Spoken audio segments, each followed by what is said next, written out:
उत्तर प्रदेश में महाकुंभ नाम से एक नया जिला बनाया गया है। यूपी सरकार ने 6,000 करोड़ का एस्टीमेट बजट बनाया है, यानी इतना पैसा इसमें इन्वेस्ट किया जाएगा। लाखों की संख्या में श्रद्धालु सैकड़ों किलोमीटर पैदल केवल कुंभ में एक डुबकी लगाने के लिए आते हैं। कहते हैं कि इन दिनों यहाँ का पानी मानो अमृत हो जाता है और इसमें केवल एक डुबकी लगाने मात्र से जीवन के सारे बुरे कर्मों का नाश हो जाता है। चलिए जानते हैं महाकुंभ क्या है, इसका इतिहास क्या है, सरकार इतना इन्वेस्ट क्यों कर रही है इस पर। केवल एक डुबकी मात्र लगाने से सैकड़ों किलोमीटर दूर लोग क्यों आ जाते हैं, इससे लोगों से कैसे रोजगार मिलेगा।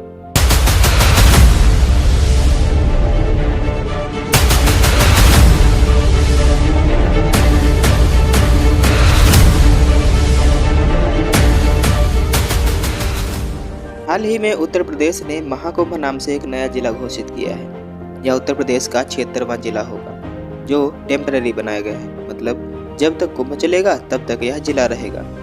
इसे उत्तर प्रदेश के प्रयाग के 4 तहसीलों के 67 गाँव को मिलाकर बनाया गया है। उत्तर प्रदेश सरकार ने इसको बनाने के लिए इसके मेंटेनेंस के लिए लगभग 6,000 करोड़ का एस्टीमेट बनाया है, क्योंकि यहाँ आने वाले श्रद्धालु सैकड़ों किलोमीटर से आते हैं। चलिए जानते हैं इसके इतिहास के बारे में। वैसे तो कुंभ मेले की जानकारी के रूप में नहीं मिलती है, लेकिन ऋग्वेद के 10वें मंडल के 89वें सूक्त के 7वें मंत्र में कुंभ शब्द का उल्लेख है और यहीं पर 10वें मंडल के 75वें सूक्त में गंगा यमुना सरस्वती का उल्लेख मिलता है, जो कि संगम की ओर इशारा करता है। 600 BC के आसपास चीनी यात्री ह्वेनसांग ने हर्षवर्धन के काल में मेला लगने की जानकारी अपने यात्रा वृत्तांत में दिया है। पौराणिक कथाओं में एक कथा प्रचलित है। जब दुर्वासा ऋषि के शाप से इंद्र व अन्य देवता कमजोर पड़ गए तो दैत्यों ने देवलोक पर आक्रमण कर देवों को परास्त कर दिया। तब सभी देवता भगवान विष्णु के पास गए, उनको सारी बात बताई।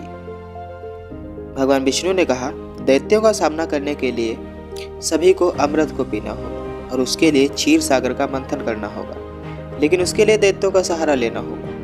देवताओं ने दैत्यों के साथ संधि की।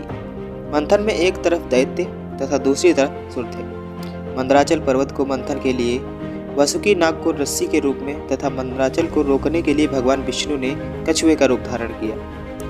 मंथन में से कुल 14 अमूल्य चीजें निकली। इनमें अमृत कलश, कौस्तुभ मणि, पंचजन्य शंख, कामधेनु गाय, श्रवा घोड़ा, ऐरावत हाथी, अप्सरा रंभा, माता लक्ष्मी, हलाहल विष, कल्प वृक्ष, वारुणी, चंद्रमा, पारिजात वृक्ष, सारंग धनुष, ये सारी चीजें निकली। इनमें से सबसे पहले हलाहल विष निकला, पिया तथा वे नीलकंठ कहलाए। इसके बाद में निकला अमृत कलश। अमृत कलश जैसे ही निकला, देवताओं के इशारे पर इंद्रपुत्र जयंत ने कलश लेकर आकाश में तुरंत ही उड़ गया। तभी देवता व असुरों में 12 दिन तक युद्ध हुआ।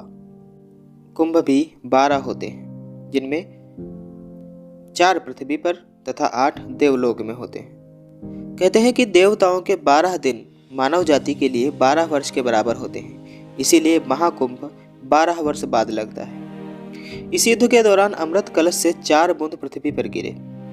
ये 4 बूंद 4 स्थानों पर, प्रयागराज में, हरिद्वार में, उज्जैन में, नासिक में। लेकिन सबसे ज्यादा महत्व है प्रयागराज का, क्योंकि माना जाता है प्रयागराज में ही ब्रह्मा जी ने अपना यज्ञ किया था और इन 4 स्थानों पर लगता है कुंभ का मेला।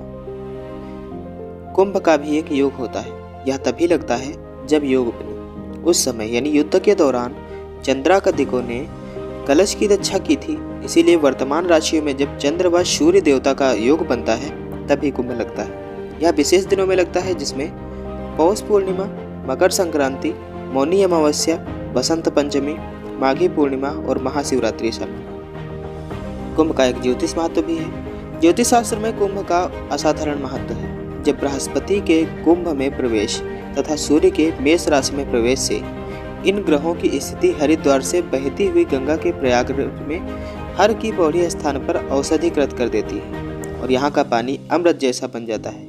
इसीलिए इनमें एक बार स्नान करने मात्र से सभी पापों से छुटकारा मिल जाता है। कुंभ भी 3 प्रकार का होता है: अर्धकुंभ, पूर्ण कुंभ, महाकुंभ। अर्ध कुंभ प्रति 6 वर्ष के अंतराल पर लगता है। माना जाता है कि कुंभ का अर्ध चक्रण होता है 6 वर्ष पर। पूर्ण कुंभ हर 12 वर्ष के अंतराल पर लगता है और महाकुंभ 12 महाकुंभों के बाद में एक महाकुंभ लगता है, जो कि लगभग 144 वर्ष बाद आता है, जैसे 2025 में इस बार लगा हुआ है। अब जानते हैं कुंभ मेला उत्तर प्रदेश की इकोनॉमी में किस प्रकार से अपनी भागीदारी करेगा। उत्तर प्रदेश की इकोनॉमी में कुंभ की इन्वेस्टमेंट लगभग 6 से 7 हजार करोड़ रुपए की है, जिसमें से उत्तर प्रदेश गवर्नमेंट को इससे 25,000 करोड़ रुपए का राजस्व मिलेगा तथा उत्तर प्रदेश की इकोनॉमी पर 2 लाख करोड़ रुपए का प्रभाव पड़ेगा, यानी 40 दिन में 25,000 करोड़ रुपए का मुनाफा। उत्तर प्रदेश गवर्नमेंट ने 6,990 करोड़ रुपए बजट के साथ 549 परियोजनाएं निकाली हैं, जो इसके रख रखाव, सुरक्षा, स्वच्छता से संबंधित है। अब जानते हैं कहां कहां से पैसा आएगा। इसमें कुल 4,000 एकड़ में फैला मेला अब तक 100 गाइड, 7,000 विक्रेता तथा 100 होम स्टे पंजीकृत हो चुके हैं। इनमें से 1.6 लाख टेंट लगे हैं, जिसका किराया लगभग 20,000 रुपये पर डे का रेंट है। ये मिलेगा सरकार को। स्टॉल्स लगे हैं, शॉप्स लगी हैं और होम स्टे बने हुए हैं, जिनमें श्रद्धालुओं को ठहरने की व्यवस्था की गई है। उसके लिए भारी पैसा आएगा। ये रही कुंभ के बारे में पूरी जानकारी। वीडियो अच्छी लगी तो लाइक, शेयर, कमेंट करना बिल्कुल मत भूलें। मिलते हैं अगले वीडियो में। तब तक अपना ख्याल रखिए, पढ़ते रहिए, मस्त रहिए। धन्यवाद।